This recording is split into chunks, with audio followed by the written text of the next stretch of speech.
오늘 10계명, 3계명, 4계명 공과 녹화 영상입니다. 선생님들, 신비 선생님 책을 교회에 두고 가셨던데 어떻게 준비하려고 그러시는지 모르겠습니다. 그래서 영상 꼭 봐주시고요. 자, 그러면은 시작하도록 하겠습니다.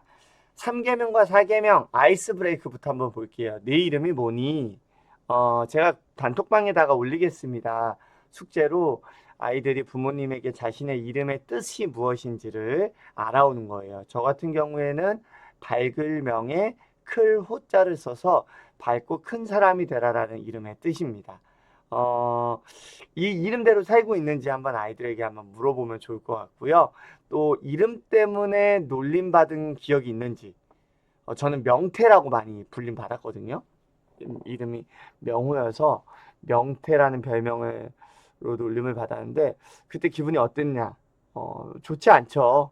왜냐하면 이름은 자신의 전 존재를 나타내는 것이기 때문입니다. 그렇게 하면서 이제 아이스 브레이킹을 하면서 소율이 문답으로 넘어가겠습니다. 오늘 우리는 3계명과 4계명을 살펴봅니다. 문 53, 3계명은 무엇입니까? 선생님이 읽어주시고 아이들이 답하고 4계명은 무엇입니까? 질문하시고 아이들이 답합니다. 세 번째 계명입니다. 여호와의 이름을 함부로 말하지 말아라. 1번 창조주 하나님의 이름을 피조물인 인간이 함부로 말하면 하나님의 마음은 어떠할까요? 성경은 하나님의 이름을 모독하는 자들을 어떻게 하라고 말씀하셨나요? 레위기 24장 16절에 보면은 이렇게 기록되어 있습니다. 여호와의 이름을 모독하면 그를 반드시 죽일지니 온 회중이 돌로 그를 칠 것이니라. 거류민이든지 본토인이든지 여호와의 이름을 모독하면 그를 죽일지니라. 왜 하나님은 자신의 이름을 막 부르면은 죽인다고 이야기를 하셨을까? 그것은 이름이 곧 그 존재를 의미하기 때문에 그렇습니다. 최명호라는 이름 안에는 최명호의 존재의 가치가 담겨져 있어요. 그래서 최명호를 사랑하고 존중히 여기는 사람은 최명호의 이름을 존중하고 함부로 부를 수 없게 되겠죠. 이거 예를 들어서 제가 존경하는 김혜건 교수님을 만났을 때 제가 김혜건 교수님을 존중하고 존경하기 때문에 김혜건 교수님의 이름을 함부로 부르지 않는 것과 마찬가지입니다. 우리 구본윤 청년이 김혜건 교수님 좋아한다고 하면서 회건킴 부르는데 그 안에는 뭐가 없는 걸까요? 사랑하지만 경외감이 없다라는 거죠. 우리가 정말로 사랑하고 존중한다면은 우리 그 사람의 이름을 함부로 부를 수 없는 겁니다. 왜냐하면 경외에는 그런 의미가 숨겨져 있기 때문에 그래요. 그래서 이스라엘 백성들이 성경을 읽을 때 어떻게 읽었는지 한번 볼까요? 다음 페이지입니다. 자, 이스라엘 백성은 하나님의 이름을 함부로 말하지 않기 위해 성경을 읽을 때 여호와라는 단어가 나오면 여호와라고 읽지 않고 주님이라고 읽었다고 합니다. 우리도 이스라엘 백성처럼 시편 3편의 여호와를 주님으로 바꿔 읽어봅시다. 먼저 시편 3편을 있는 그대로 한번 읽어보는 거 좋을 것 같아요. 아이들과 함께 읽어볼게요. 여호와여 나의 대적이 어찌 그리 많은지요. 일어나 나를 치는 자가 많으니이다. 블라블라블라 해서 8절까지 읽어봅니다. 그 다음에는 이스라엘 백성들이 성경을 읽었던 것처럼 여호와 하나님의 이름 대신에 차마 하나님의 이름을 부를 수 없어서 아도나이 주님이라고 불렀던 이스라엘 백성들의 마음으로 한번 읽어보겠습니다. 주님이여 나의 대적이 어찌 그리 많은지요. 일어나 나를 치는 자가 많으니이다. 많은 사람이 나를 대적하여 말하기를 그는 하나님께 구원을 받지 못한다 하나이다. 주님이여 주는 나의 방패이시오 나의 영광이시오 나의 머리를 드시는 자신이다. 이렇게 바꿔서 부르는 거예요. 그런데 실제로 이스라엘 백성들이 읽을 때에만 주님이여 라고 부른 것이 아니라 성경을 옮겨 적었잖아요. 당시에는 옮겨 적을 때에 이 여호와여 라는 하나님의 이름이 나오면은 그때 어떻게 했는가? 이스라엘 백성들이 이 여호와라는 말이 나오면 쓰던 붓을 꺾어서 버리고 꺾어서 버리고 그 다음에 목욕을 합니다. 자신의 몸을 깨끗하게 하고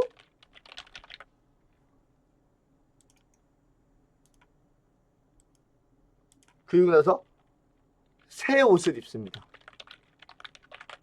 그리고 새 붓과 새 먹물로 여호와라고 쓴 뒤 다시 성경을 필사하다가 또 여호와가 나오면 반복하는 거예요. 뭘 반복해요?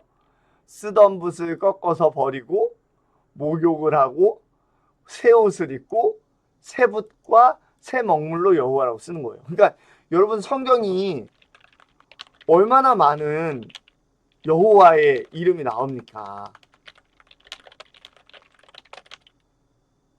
쓰다가 하나님의 이름이 나오면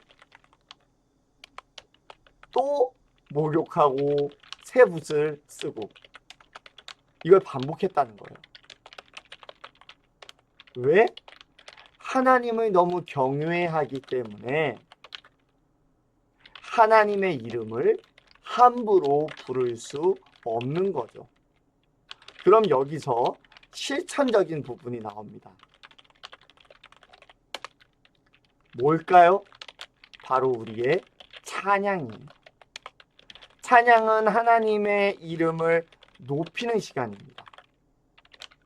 우리는 그때 하나님의 이름을 높이는 그 시간 경외하며 찬양합니까?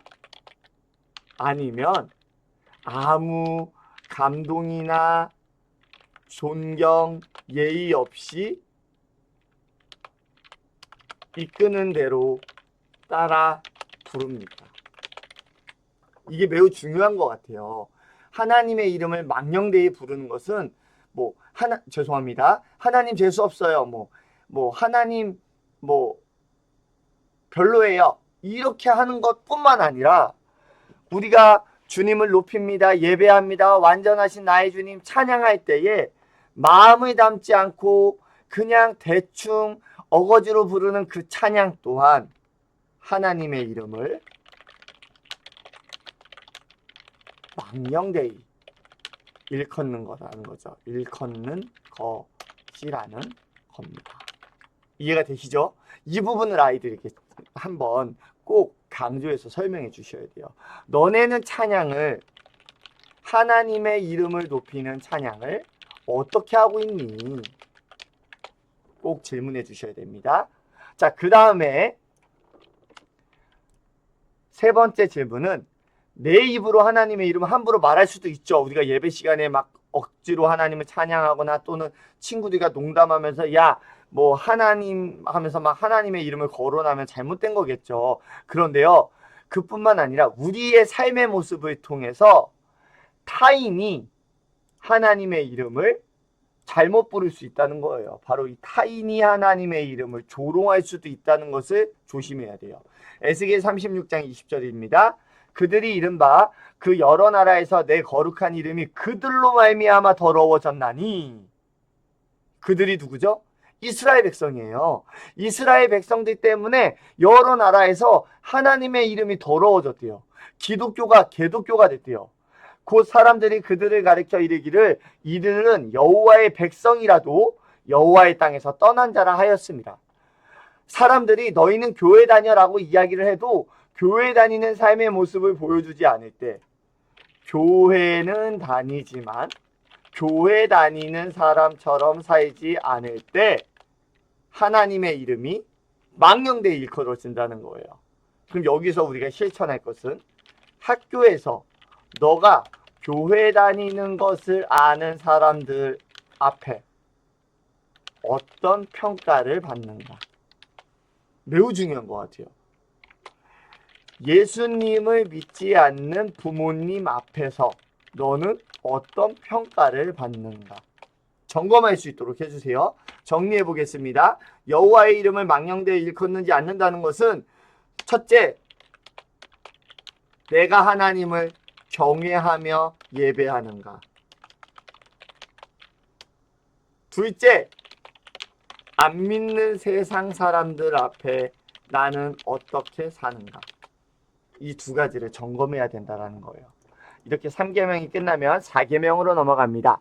안식일을 거룩하게 지키라는 건데요. 이 십계명 안식일을 거룩하게 지키라는 말씀은 출애굽기 20장과 신명기 50장에 두 번 연속해서 나와요. 그런데 그 이유에 대해서는 전혀 다르게 이야기합니다. 출애굽기 20장 8절에서 11절은 창조와 관련해서 안식일을 명해요.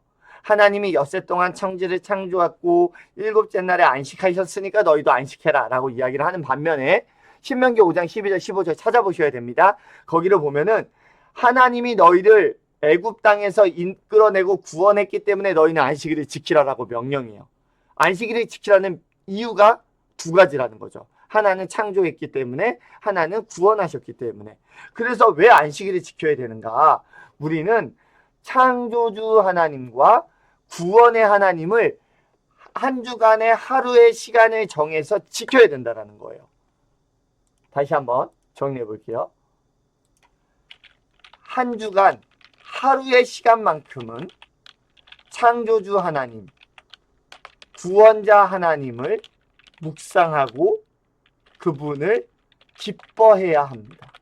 이것이 안식일이 주신 첫 번째 이유라는 거예요. 근데 이 안식일을 안식일답게 하나님이 원하는 안식일로 살려면은 조건이 있습니다. 그 조건이 뭔가? 5번입니다. 일주일 중 하루 안식일을 거룩하게 지키는 것도 중요하지만 그 전에 선행되어야 할 것이 있어요. 그것은 출애굽기 20장 9절에 있습니다. 그 말씀이 우리에게 주는 교훈이 무엇인가? 너희는 안식일을 지키되 엿새 동안은, 그러니까 엿새가 뭐죠? 6일 동안. 6일 동안은 어떻게 살아야 돼요? 힘써서 모든 일을 행해야 합니다. 무슨 말이에요? 학교 생활 열심히 하라는 거예요. 가정에서, 학원에서 맡은 일 잘하기. 이게 하나님이 기뻐하는 안식일의 선행 조건. 이해가 되시죠? 그래서 6일 동안 막 퍼졌어. 6일 동안 막 개판으로 살았어. 그리고 주일에 와서 예배 드리고 일주일 동안 술, 담배 맨날 하고 주일에 와서 하나님, 저는 하나님 예배예요. 하나님의 자녀예요. 그럼 하나님이 뭐라고 말씀하시죠? 너희는 안식일을 거룩하게 지키지 못했구나. 책망을 받는다라는 겁니다. 그래서 엿새 동안 열심히 살아라. 그리고 나서 하나님을 예배하고 묵상해야지 안식일이 거룩하게 된다는 것을 가르쳐 주셔야 됩니다. 자, 6번입니다. 그런데 이 안식일은 뭐 하나님 기뻐하세요, 하나님 예배 받으세요 뿐만 아니라 우리를 향한 배려이기도 하다는 거예요. 안식일에 지켜야 될 두 가지가 있는지 한번 볼게요. 첫 번째, 출애굽기 20장 12절. 너는 엿새 동안 내 일을 하고 일곱째 날에는 쉬라. 네 소와 나귀가 쉴 것이며 너의 여종과 자식과 나그네가 숨을 돌릴 것이다. 왜 안식일을 주셨는가? 첫 번째, 육체를 쉬게 할 것이기 때문에 그래요. 여러분, 쉼이 하나님이 우리에게 안식일을 명하신 명령입니다. 여러분, 일주일 동안 단 하루도 쉼을 주지 않는다면 우리의 삶이 얼마나 고단하겠습니까? 그렇죠? 여러분, 일주일 내내 학교 다니고 일하면 우리는 얼마 버티지 못할 거예요. 또한 두 번째로 하나님이 안식일을 주신 이유는 뭐냐? 레위기 23장을 볼게요. 엿새 동안 일할 것이요 일곱째 날은 쉴 안식일이니 성회의 날이라 너희는 아무 일도 하지 마라. 너희가 거주하는 각처에서 지킬 여호와의 안식일이니라. 이 날은 거룩한 모임의 날. 성회는 거룩할 성, 모일회, 거룩한 모임이라는 뜻이에요. 이렇게 하니까 약간 일타 강사 같네요. 거룩한 모임. 그래서 우리가 모이는 거예요. 하루를. 모여서 뭐예요? 거룩한 모임 모여서 뭐예요? 예배를 드리는 거예요. 이스라엘 백성들은 토요일이 되면은 안식일을 지키느라고 정말 아무것도 안 합니다. 엘리베이터 버튼도 안 눌러요. 걸어서 올라가고요. 안식일 날 먹을 음식을 그 전날 미리 이틀치를 해놔가지고 음식도 요리하지 않고 그대로 먹습니다. 전자레인지에 돌려 먹지도 않아요. 안식일에 불을 미리 켜놔요. 왜? 밤에 불 끄는 것도 안식일을 범하는 것이기 때문에. 그만큼 철저하게 쉽니다. 그리고 그날 모여서 예배를 한다라는 거예요. 근데 우리는 언제 모이죠? 이스라엘 백성들은 안식일. 오늘로 치면 토요일 날 모였는데 우리는 언제 모여요? 우리는 주일에 예배를 드려요. 왜 주일에 예배를 모일까? 초대교회는 안식일에 모였어요. 예배했어요. 그런데 조금 시간이 지나서 아주 짧은 시간이 지난 뒤 그 다음 날인 일요일, 즉 주일에 모이기 시작했어요. 왜 그랬을까? 예수님께서 부활하신 날이 안식일 다음 날이었기 때문이에요. 안식일 다음 날이 언제예요? 일요일. 그래서 우리는 일요일을 주일이라고 부르고 작은 부활절로 생각하며 모입니다. 그래서 예배하는 거예요. 그래서 아이들에게 알려주시면 돼요. 제7일 안식일교는 토요일날 모여서 예배드리는데요. 그게 더 성경적이지 않나요? 아닙니다. 구약시대까지는 토요일에 모였지만 예수님이 오시고 부활하심으로 우리는 주일에 모이기입니다. 이걸 아이들에게 가르쳐 주시면 됩니다. 자, 그러면 몸을 쉬고 또 성회로 모였습니다. 그러면 어떻게 보냅니까? 이거 다 말씀을 찾아주시면 감사하겠습니다. 요한계시록 1장 10절을 제가 한번 보도록 하겠습니다. 요한계시록 1장 10절입니다. 주의 날에 내가 성령에 감동되어 내 뒤에서 나는 나팔 소리 같은 큰 음성을 들으니 주의 날에 주일에 성령의 감동이 되었대요. 하나님과 깊이 교제하게 되었다고 합니다. 고린도전서 16장 한번 볼까요? 고린도전서 16장 2절. 매주 첫날에 너희 각 사람이 수입에 따라 모아두어서 내가 갈 때에 연보를 하지 않게 하라. 매주 첫날, 그때 제가 얘기하고 설교했습니다. 주일은 매 일주일의 끝이 아니라 시작입니다. 달력을 보시면 알 수 있죠.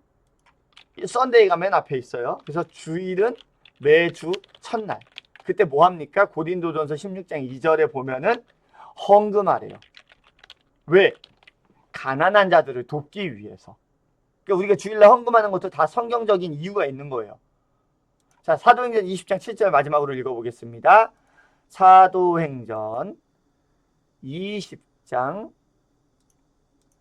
7절.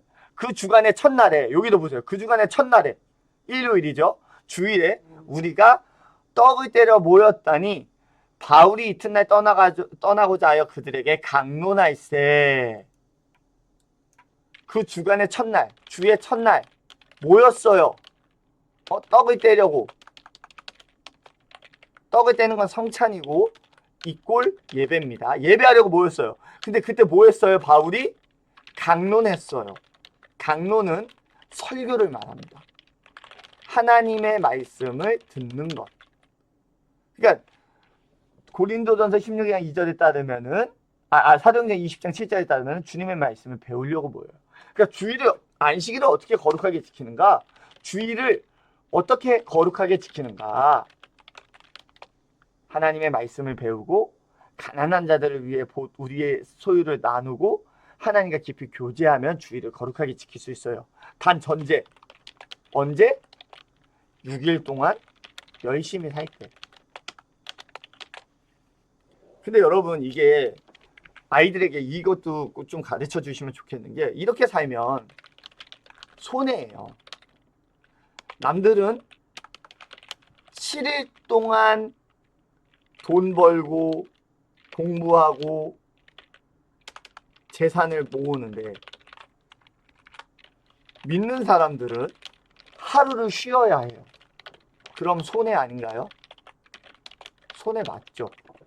그런데 왜 우리는 주일에도 모여서 예배해야 하고 헌금해야 하고 하루를 하나님께 떼어야 할까요? 중요한 이유가 있어요. 그것은 우리를 살게 하는 것은 우리의 노력이나 노동이 아니라 하나님의 은혜라는 것을 믿기 때문이에요. 그래서 우리는 하루를 하나님께 떼어도 됩니다. 하나님이 책임지시기 때문이에요.